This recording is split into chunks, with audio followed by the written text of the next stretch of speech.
नमस्कार, आप देख रहे हैं नेक्स्ट 9 न्यूज़ पॉलिटिकल बाइट। मैं हूं आपके साथ आकाश त्रिवेदी।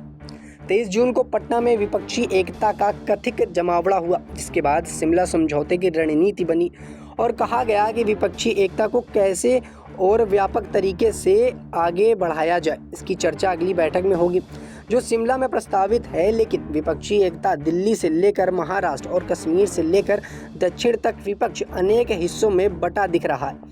लोकसभा जहां सबसे अधिक सीटें आती हैं, उसमें से एक राज्य महाराष्ट्र भी है, जहां विपक्षी पार्टी ही अपने विस्तार की जुगत में लगी गई है। इसके बाद महाराष्ट्र के सियासत में जुतम पैजार शुरू हो गया है। भारत राष्ट्र समिति के नेता केसीआर महाराष्ट्र में अपनी पार्टी का विस्तार करने में जुटे हैं।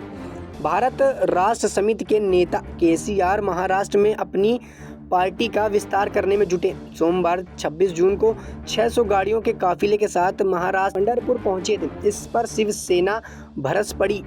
केसीआर पर शिवसेना यूबीटी के मुखपत्र सामना में जमकर हमला बोला। उन्हें बीजेपी की बी टीम बताते हुए कहा कि ओवैसी के बाद हैदराबाद से एक और दल को महाराष्ट्र भेजा गया। सामना में लिखा गया कि बीआरएस चुनाव में उत्तर कर वोटों का बंटवारा करेगी, जिससे बीजेपी को फायदा होगा।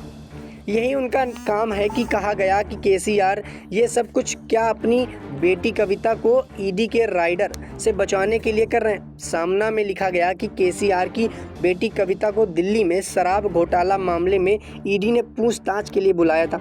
कविता ने दिल्ली की आप सरकार और तेलंगाना की कुछ शराब ठेकेदारों के बीच मध्यस्थ की भूमिका निभाई। इसके लिए केंद्रीय जांच एजेंसियों ने केसीआर की बेटी के खिलाफ जांच शुरू की, जिसके बाद केसीआर ने कहा था कि केंद्रीय जांच एजेंसी दबाव की राजनीति कर रही है, लेकिन हम उनके सामने नहीं झुकेंगे, हम लड़ते रहेंगे। लेकिन वो राजनीतिक कदम उठा रहे हैं, वो ऐसे हैं जो अप्रत्यक्ष रूप से बीजेपी को फायदा पहुंचाने। सामना में लिखा कि यह पार्टी महाराष्ट्र के चुनाव लड़ेगी या फिर वोट विभाजन करके बीजेपी की राजनीतिक मदद करेगी। यह चाल स्थानीय लोगों को समय राहत पहचान लेनी चाहिए। लेकिन कुल मिलाकर तस्वीर यह है कि उनकी पार्टी महाराष्ट्र भारत बीजेपी के लिए वोट बंटवारे की कालीन बिछाने का काम करेगी।